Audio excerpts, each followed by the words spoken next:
Hey friends, it's Len here at 1A Auto. Today I'm working on a 2007 Toyota FJ Cruiser, and I'm going to be replacing the thermostat.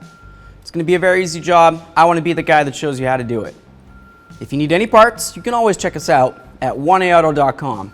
Thanks. Okay, I'm going to remove both these skid plates. Using my 12mm. You can use a ratchet, you can use an air gun, whatever you have access to. Obviously, air gun's a little bit quicker. There's 4 bolts, so I got 3 of them. I'm gonna have 1 left here, so that means the skid plate's gonna be ready to come down. So I'm gonna get ready to hold that as soon as I get this on.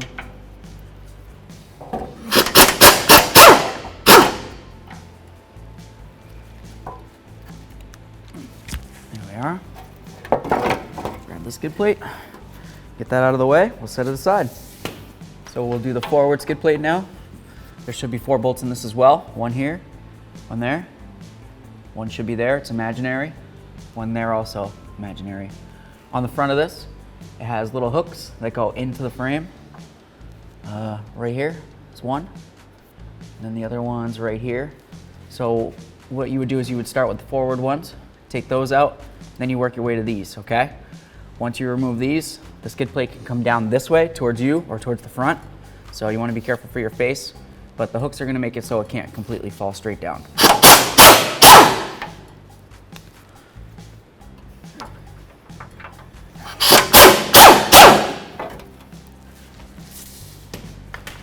Okay, bring it down and then slide it out towards the front of the vehicle. Should want to slide right out here. Just get this hook off of there. Oh. There it is. So here's the hooks I was talking about. And they just go right up inside here. Okay, now that we've removed the skid plate, we can access the petcock, which is right here. This is the drain for your cooling system. You want to, of course, make sure you drain it into a proper recycling receptacle so you can dispose of it properly. Wear your safety glasses and your hand protection. Just going to go ahead and turn that to the left until fluid starts coming out. There we are. All right, we'll let that completely drain out and then we can continue with our service from the top. Okay, now that we've got that draining, I'm just gonna open up this radiator cap right here. We'll take a look at it. This one looks like it's original. It's been on there for a while. I'm gonna go ahead and replace this. I'll set this aside for now though. So now I'm gonna remove the cover right here. I'm going to use a 10mm.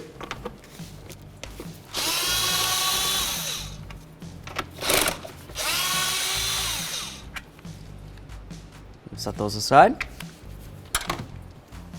Lift this up, pull it towards you, slides right off. We'll set this aside.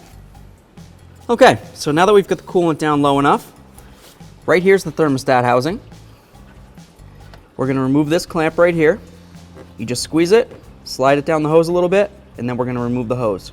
After that, we'll remove these nuts, and we'll be able to slide that out of the way.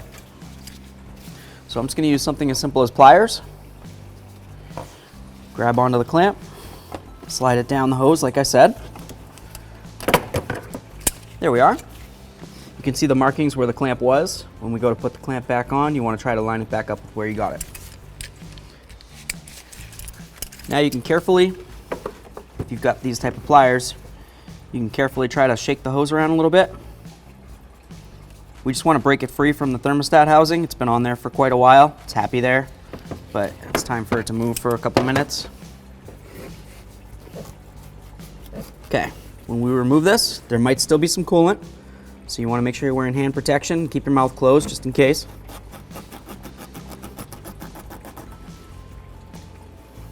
Nice. We'll move that lower hose. So we've got a clear view of our thermostat housing. We're going to remove that, and the third one down there.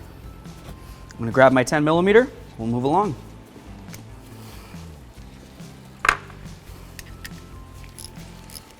Okay, so we're going to go for this top one right here to start, 10mm.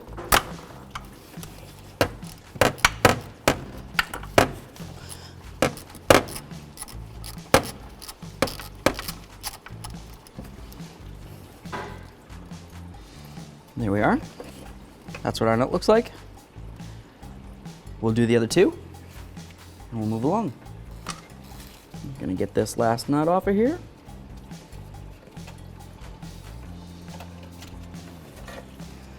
There we are. Okay, this is gonna be ready to come off now. There may be coolant up in between here. So once again, make sure you're wearing your hand protection and keep your mouth closed just in case. Yep, a little bit of coolant. Going into the collection bucket. There's our thermostat housing. Easy peasy.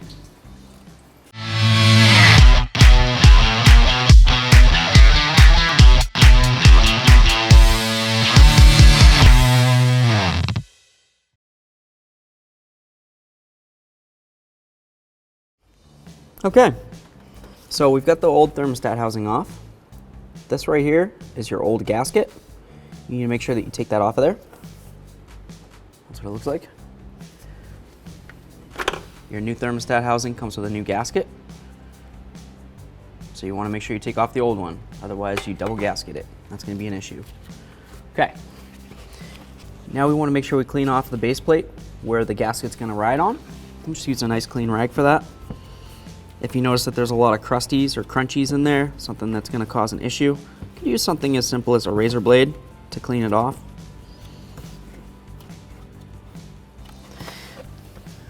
That one actually looks really good, so I'm not going to have to worry about that.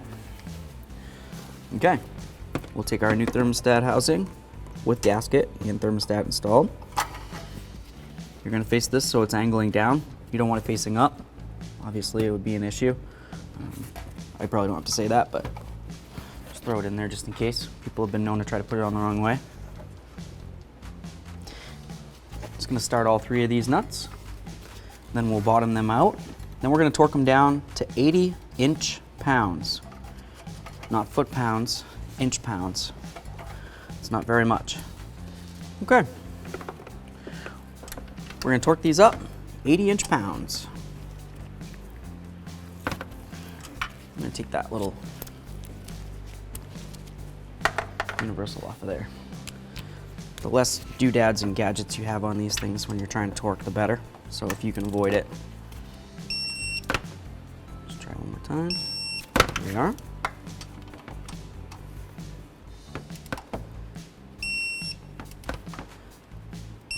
Okay. Nice. I'm gonna grab one more time here. Try to. It's hard with all these, the universal and the extension on there. It really doesn't want me to do it. Here we go. Tight, tight, tight. Let's move along to the next step. We're gonna grab our hose, put it on the housing. Here we are, bottomed out right up against the end there. You got like a little rise. There's one on the back side, so you just push it right up against.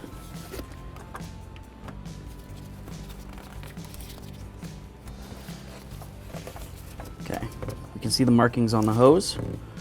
Like I said before, you want to try to line it, the clamp up exactly where you got it from. Yep. Perfect. Move on to the next step. Okay, it's time to install our engine cover. We've got two little hooky-doos like this. One's gonna go here, one's gonna go there. This is gonna set flat down, and then we've got a little piton there, one there, gonna go in there. Line them up, bring it down, line up the studs with the holes. We've got two nuts.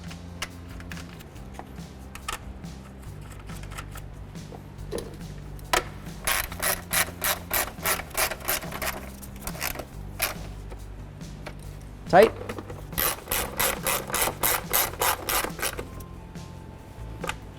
Tight. Looking good. Okay, it's time to get this skid plate back up. We've got a little hook right there. That's gonna go right in this hole right here, okay? What that's gonna do is make it so if you had to, you could let go, right? And or you can hold towards the front and you don't have to worry about holding up the whole weight of the skid plate. So I'm just gonna take my bolts for the forward end of it. Get it started in the hole there. I'm not gonna tighten it down until I get all four started.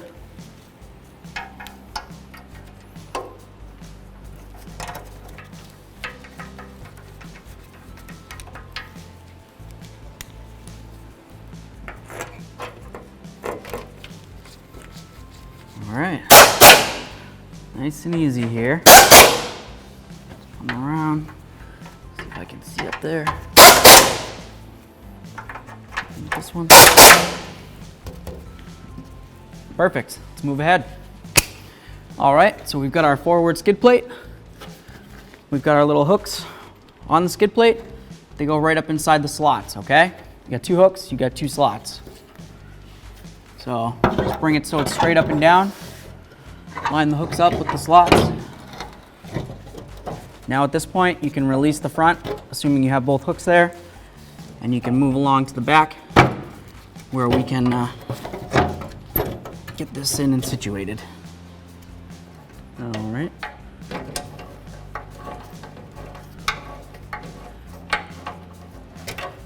Should be wanting to go up in there. There we go, that one started.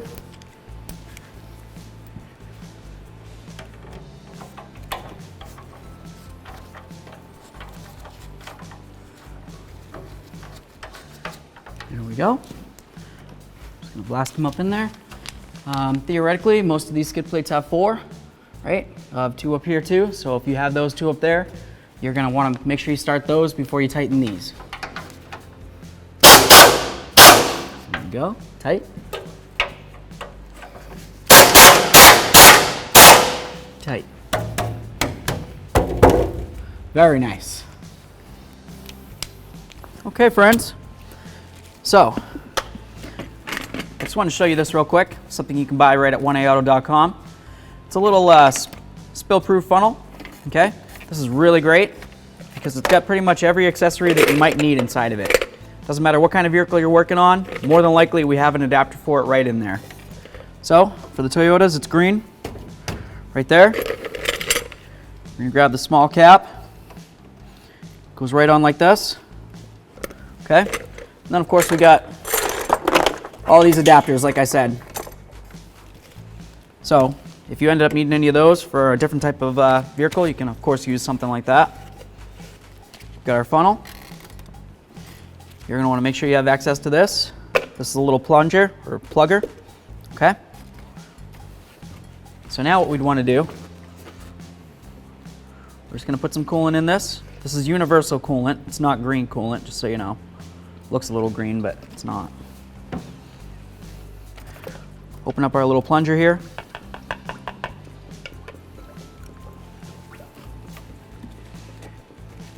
It's going to burp out any air that's in there. We're going to add a little bit more as soon as this is done here. All right, so now we're going to get all of our extra pieces out of the way here. Take this, just kind of set it, well, whatever. Wherever you want to put it really, so it's not going to fall. Now we're going to start up the vehicle, let it run for a few minutes. It's going to help burp out any air that's in there. And as the air comes up, the coolant's going to continue down. Once that's done, I don't know, running for a little while, we're going to make sure that the cooling fans turn on. Once those turn on, it should be fully burped out. And at that point, we'll be able to move ahead to the next step. Okay, so this has been running for a while now. We turned it off, let it sit for a minute. Now I'm just going to grab the hose. It's going to be a little warm. Make it quick. There we are. I push the plunger down in. That's going to make it so I can lift up on this funnel. And I'm just going to put the excess right inside this overflow. After we put that in the overflow, we'll top off the overflow to where it needs to be. And then we should be all set to move along. There's that. I'm going to grab a little bit more coolant for in there. Before we do that, it's warm. Get this off of here. There we are. All right, I'm just going to grab some more coolant to top this off. We'll be all set to move ahead. All right. Get this up to our level there. There we are, just below the full line. I like to have it right in between the full and the low. And that way there, when the coolant expands or contracts, it has space to go. So, here we are. We'll just grab our radiator cap.